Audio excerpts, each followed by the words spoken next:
Welcome back, everybody. Moving forward here on our continuous training, we are going to look at how to stop a round kick or a shin kick. When it whips around, you're going to lean your weight into it, and you're going to counter strike. See, I'm leaning my weight into my leg. If it's to the outside of my leg, I'm going to lean to the outside, and if it's to the inside of my leg, I'm going to turn my leg inside, lean in, and immediately fire back. Now, if I can find it in me with the timing and everything to fire as soon as that kick is fired, that would be ideal. But in this case, we're just taking it step by step. We're going to lean our weight in, all of our weight onto our front leg or the leg that's getting kicked. We're going to turn our thigh towards it, and we're going to follow up with strikes. Very important that we follow up with strikes. Give this a try. Hard work, that's what they say. Hard work, I earn my pay. Hard work. This next technique, we are looking at a jab to the body and then a sweeping left hook. Now, this jab to the body, it needs to be hard. We need to establish the fact that this is going to be a hard shot, and the reason why, because we want them to drop their hand, just like Perry did, just like that. We are looking for them to drop their hand and try to block that shot. When they do that, we're going to come over the top with a sweeping left hook. Now, visualize the chin here. Make sure you're visualizing the chin. Okay, so I'm coming down to the body, hitting hard with that jab, and then sweeping left hook. Left hook is one of the best shots in all martial arts and all fighting in general. Left hook knocks out a lot of people. So jab to the body, jab hard, and then all of a sudden a sweeping left hook. This is going to take some practice, and we're going to have to work on getting that hook and jab to be hard. Go practice. Hard work, that's what they say. Hard work, I earn my pay. Hard work, do it every day. Hard work, I get up about 2:45. Hard work to go and earn my pay. Okay, welcome back. Now we're going to start working on a combination here with the fish hook. So I jab to the body. I'm going to go an overhead hand right and then a fish hook. Now what happens here is sometimes they will crowd this overhand right. See how he's crowding it there? Perfect opportunity to fit in a fish hook uppercut, just like that. Okay, so first I'm gonna do just like I've been doing. I'm faking to the body, hitting to the body. I'm gonna fake it. Here he crowds my overhand, so I come in with a fish hook. Crowds that overhand, come in the fish hook. See how he left that hand down there? I'm hitting hard to the body. When I go and fake, and I go with the overhand, he blocks it, and I fish hook. Try that out. Hard work, that's what they say. Hard work, I earn my pay. Hard work, do it every day. Hard work, I get up about 2:45. Hard work to go and earn my pay. Back to our continuing series on our techniques here. This is a purple belt technique. It is a jab to the body to an overhand right. So what I'm doing is I'm setting up. I've got to change my levels here. I go and change levels. I hit the jab. Now I want to hit a hard jab to the body. Okay, so I'm going to set up the hard jab right to the body and make sure that he respects that hard jab. So I'm going to change levels really quick, boom, and hit him with a hard jab. And then I'm going to fake the jab to the body once I get him going towards the blocking of that jab. From there, then I'm just going to swing that overhand right straight up and over. Now that overhand right is going diagonal from the top all the way down to my front knee. So it's going a diagonal strike. So you can check that out through the angles of attack. So basically an angle number 3 strike right that at a diagonal angle. Okay. So I set up with the jab to the body, maybe another jab to the body, then I fake it, and then I hit an overhand right. So I want him to really believe that this jab to the body is going to hurt. So I need to make it a hard jab to the body. And when I go to do that overhand right, I'm going to look at that target at the body and then swing that overhand right. Okay? Practice. Hard work, that's what they say. Hard work, I earn my pay. Hard work, do it every day. Hard work, I get up about next technique is called the Ice Blitz Takedown. The Ice Blitz Takedown. Here we go. We're going to start pounding. Now, I'm going to grab the leg, put my hand across the collarbone, and push and take down. I'm going to kind of run forward with this. In this case, we're doing it slow, so you don't really see that, but I could be running forward with this. So here I am. I reach down and grab the back of the leg. I'm going to move his hand out of the way here. I'm going to go to the same side. See how I push and pull and continue forward, basically running forward. So here I am. I'm blitzing him. Then I grab the leg and charge forward, get on top, and start dominating. This happens pretty quickly. The great thing about this technique is that you're not committed, unlike the double leg takedown where you have to commit all the way through. You don't have to commit to this technique, which makes it very, very nice. So here I am, I'm pounding, I grab the leg, I push the torso off its vertical axis, off the vertical plane, and I lift that leg, pushing him past the fault line, making him fall. Now, what happens if that leg comes back down and you don't actually secure it? No problem. He grabs it, he pushes it down. I'm going to continue my blitz. Okay? That's the great thing about the Ice Blitz takedown. Here I am, I'm blitzing. I grab the leg, he counters, and I continue my blitz. I don't let it phase me. I just keep going forward. All right, so here I am, I'm blitzing. I grab it, he pushes the leg down. I continue my blitz. So here we go, do it one more time just the way it's supposed to be. Pull and push and pull. Break them off the vertical plane. Lift that leg up. Run like a 100-yard dash. All right, that's the Ice Blitz takedown. Lots of practice on this one. Hard work, hard work, that's what they say. Hard work, I earn my pay. Hard work, do it every day. Hard work, I get up about 2:45. Hard work, to go and earn my pay. Okay guys, welcome back. Now we're working on head movement, moving side to side, swiveling your body side to side, and moving your feet. You always want to be moving. You don't want to be a stationary target. You want to be moving laterally. You want to be moving your head. You always want to be moving. Never stationary. You just keep moving. And by the way, when they're in your war zone, you want to be striking them and hitting them. In this case, I'm just showing you movement, lateral movement, and slipping my head back and forth to the side. Just moving back and forth to the side, kind of like windshield wipers with your head. Head movement and foot movement. Go practice it and play with it. Hard work, that's what they say. Hard work, I earn my pay. Hard work, do it every day. Hard work, I get up about 2:45. Hard work, to go and earn my pay. Takedown. This is a pretty dynamic takedown for the head kick. You don't want to block a head kick with your forearm because, quite frankly, your forearm is potential of breaking against a shin is pretty high. So I'm using my hand and I'm scooping that kick and bringing it straight up to the sky, creating a takedown because he cannot hop fast enough in order to avoid this takedown. So as that head kick comes in, you'll notice that I'm blocking with my palm and my shoulder, my hand, and I'm scooping the kick and walking forward, making him fall down. It's almost impossible to actually not fall down from here once it gets through here. It's really, really hard to stay up. Okay, so you see how I'm bringing my shoulder up, my shoulder and chin, my chin's down, my shoulder's protecting, my hand is protecting the side, and I'm moving forward. Okay, so I drop the chin, bring up the shoulder, as it should be anyway, and I raise that arm up underneath the leg and I move forward. That is going to cause the takedown.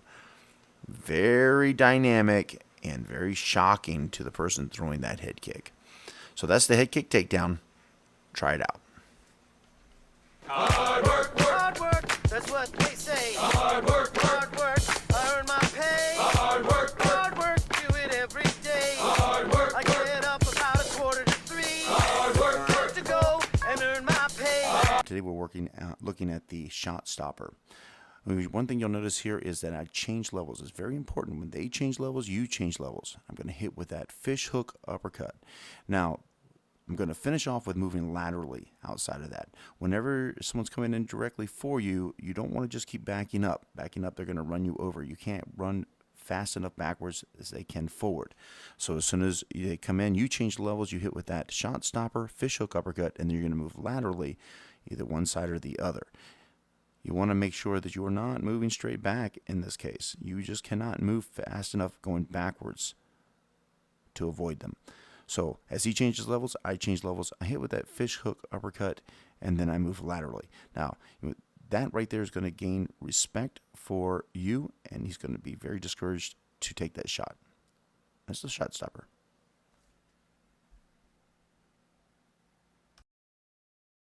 Okay, guys. Now we're going to talk about the four points of the takedown defense. We have 4 bullet points that we need to go through, a checklist, if you will, to keep you from getting taken down. You ask yourself, why in the world do I need to have a good takedown defense? Imagine if you're on the street and someone picks you up and throws you and hits the concrete floor. It's all well and good when it's a mat. It hurts enough when it's a mat or in the cage, but when it's on a concrete or asphalt, you could wake up, or maybe not wake up, in the hospital, and or you're in a coma somewhere. 5 years later, you wake up and your wife's married to somebody else. It could happen, right? Okay. So we want to make sure we have fantastic takedown defense. It is paramount. First thing we need to do is create distance. Okay. So if me and Perry were squared off, I need distance between me and Perry. Okay. And when he starts closing the distance, we have a concept called the war zone. That exists right in the triangle force. If Perry enters in at any point in my war zone, I'm going to hit whatever comes into the war zone or whatever comes into my triangle. Okay? So that's part of my distance, is to create a wall of pain. All right? So as he's coming in here, I'm creating a wall of pain. As soon as he starts coming in, I'm going to create a wall of pain. Pop, pop, pop. So he knows that I'm going to hit him hard, I'm going to hit him precise, and I'm going to make him suffer if he comes in. The next thing is move laterally. So as he's coming in, I'm going to move laterally. Pop, pop. I'm moving laterally. Pop. Okay? Lateral movement is your friend in takedown defense. If I'm moving backwards, too much backwards, I can't run backwards fast enough to outrun him moving forward. I just can't. So it needs to be lateral. All right? The second thing is changing your levels. So as he's coming in, I need to change my levels to match his level. Okay, so as he comes in, lateral movement, create a wall of pain. And I change my levels to match his levels. So when he goes down, I go down, just like the mirroring drill. But I'm going to put a shot stopper in that. Okay, we'll talk about that in a minute. So as he comes down, I'll change levels. I'll move laterally then. Move laterally. And I'm going to pummel him if I can. All right? The next thing is, if he gets a hold of my hips, I need to instantly pop my hips out. Immediately, pop my hips out. Go for an underhook. And then create distance. So he grabs my hips, I go pop my hips out, get an underhook, go for distance. All right, he pops, he grabs me. He's trying to pull these hips in. I got to push out and create distance. One more time. He grabs my hips like this, pop my hips out violently. Pushing on him, go for an underhook, an overhook, not an underhook. Go for an overhook. Pop, go for this underhook whizzer. From there, then you start back in. Okay? One more time. Get my hips. I go for an underhook. Boom, boom. If he's in my war zone, what am I going to do? I'm going to punch. I'm going to punch. Punch, elbow, whatever I have right there. I'm not trying to do too many kicks or knees because he's too close. If he grabs my hips, I pop him this way and I start kneeing there, he grabs my knee. Now we're on one foot, then we'll have to go to the next concept. All right, so far, create distance and a wall. Step 2, move laterally. Move laterally. Step 3, control the hips. Don't allow him to control your hips. You pop them and go to an overhook. Not an underhook in this case. Some people recommend the underhook. Here's why I don't recommend the underhook. He grabs my hips, I pop, and I fight for this underhook. Where's that right hook right there? Where's this right hook? Boom, he pops back up, and boom! Right? So if he gets that again, he grabs my hips, and I go, oh, like this, I fight for an underhook, boom! Or an elbow, or whatever. But if I had the underhook, I pop it. Whoa, where's that hook now? Yeah, boom, then I'm right on him. Okay, so overhook. A whizzer, not an underhook, okay? The next concept, this is kind of the last ditch effort, and that is control the head. Control the head, okay? So, Harry, if you want to come over here. So he grabs my hips, I pop him like that, I then push the head. Push the head, control the head. Okay, so he grabs me, trying to get it, he's still holding on, I push the head. Push it down and away. Well look, I got all kinds of stuff from here. As long as I got him this way, I'm in good shape. Okay, so he gets me, I can control the head. Okay, so gets me, I pop the hips, can't get him, I try that, I push the head. That's the 4 ways to defend the takedown. Control the distance, put a wall of pain up, you move laterally, okay, to help control the distance. Control the hips. Don't allow him to get your hips. If you do, pop your hips. Get an overhook or a whizzer. And the 4th one, control the head. Push it down and away. Down and away. Oh, and change levels. Make sure you're changing levels. Okay.